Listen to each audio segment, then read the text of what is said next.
First, we're going to put the ball in the center and we're going to beat it down with our hands from either side so that the clay is already quite close to center.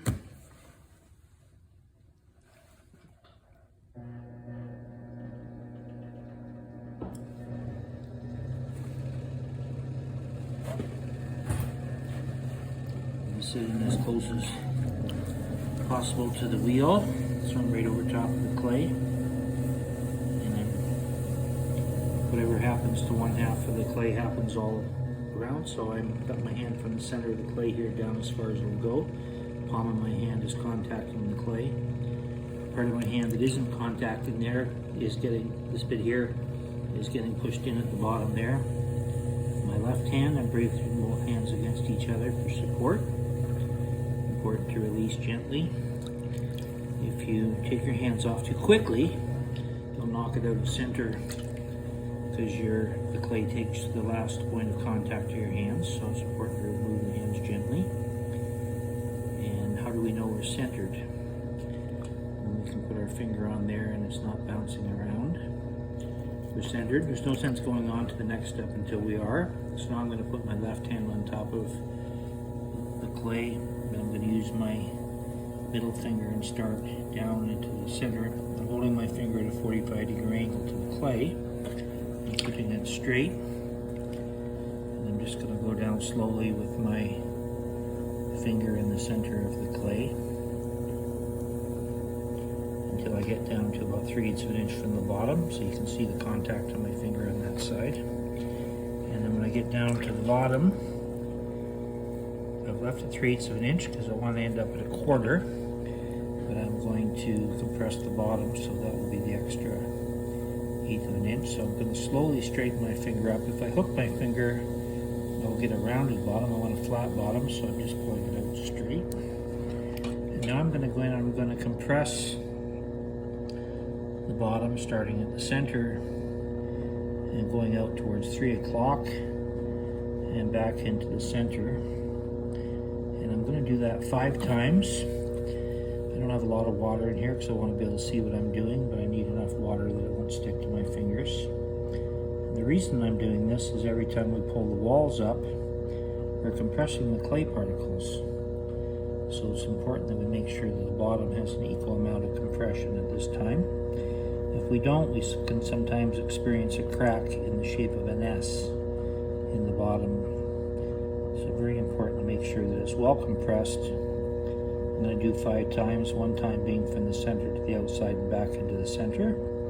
And then my bottom is going to be nice and flat. And now I have a little bit of a donutty thing going on here, so I'm going to just take my thumb and finger and I'm going to straighten it up. I'm going to use this part of my hand across the top, so the clay is all being passed between my thumb and my finger there, and this part of my hand here.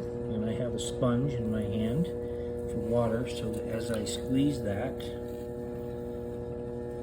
it can be lubricated. So now my walls are even there. So now I'm going to start pulling my walls up. When you put your water on the clay, just take your sponge and direct it directly where you want it, like that.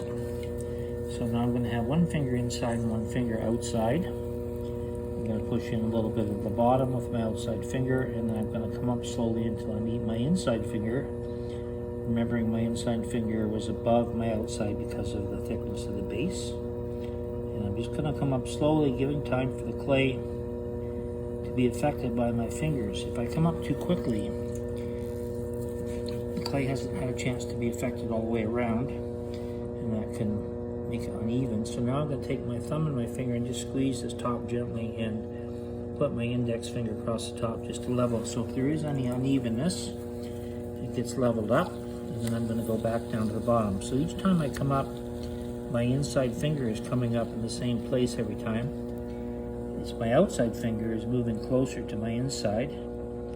Each time I come up just a little bit, and that makes the walls thinner as I come up. And we're keeping the fingers the same distance from each other so that the wall will be uniform thickness. When I get to the top, I like to really gently, just before I get to the top, rather than going right to the top, because inevitably if I go right to the top, sometime I'll slip over.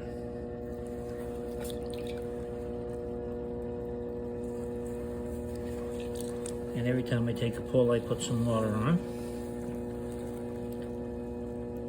And when you start at the bottom, make sure you push hard enough, long enough to get that little skirt of clay up right at the bottom.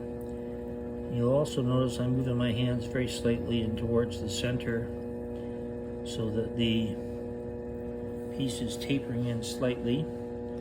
That helps to counteract the centrifugal force.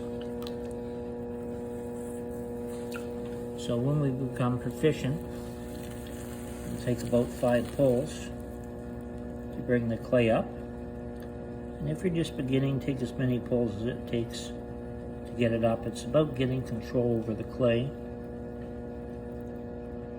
rather than speed. Speed will come with proficiency. So now I'm just going to take my sponge on a stick, and I'm just going to take this excess water out of the inside.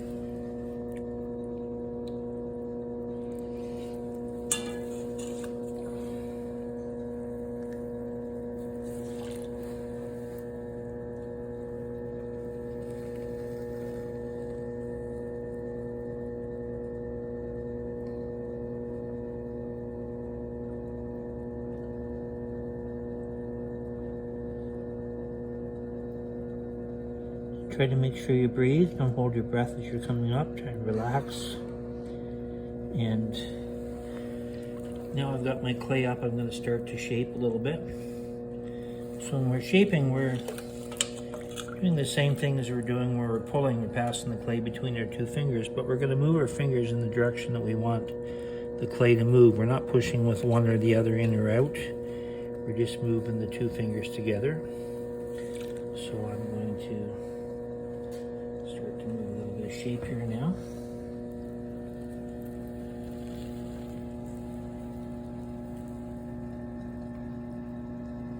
So I'm going to come up, and I'm going to go in just a little bit.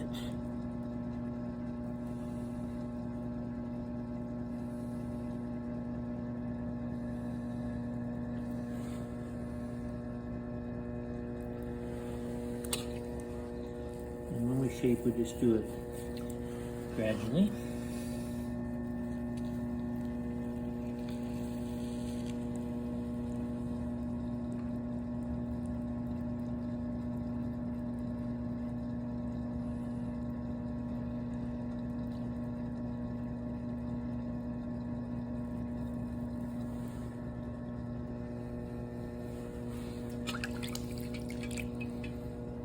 Take the excess water out of the inside. Now I'm going to use a piece of chamois leather on the rim. I'm just going to loop the chamois leather, my index fingers on either side. That just compresses the fine and coarse clay particles together, give you a little smoother drinking surface. I have it on a fishing bobber so I don't lose it in the clay. And now I'm going to trim my bottom part here. So my first cut will be just to go down slowly, letting the leading edge cut, just to take that little bit of excess away at the bottom. I'm going to turn my tool over and just put it in that groove. Slowly lay it down and draw the clay away. That's the first step. And then the second step, I'm going to go in on a 45-degree angle into the clay, starting about a 1/4 inch up off of the base. Going in on a 45, just like I'm sticking the needle in. And then I'm going to slowly lay it down towards 2 o'clock and draw it away from the pot. And if I get a little bit of a burr on there, I just pass over it and scrape that burr off. And now I'm going to take my sponge and just give a little bit of contact at the bottom, just to smooth that little edge there. I like to clean my bat off at the same time. And I'm just going to give the rim just a little bit of accentuation here at the top. I'm going to take my stick, the the flat end of my stick here. And I'm just going to push in from the side, just a little bit right there, just a tiny bit, pushing that back. Although I haven't changed the profile much there, the way the light hits it visually changes it quite a bit. And then I'm just going to give one more pass with my chamois right down to that point.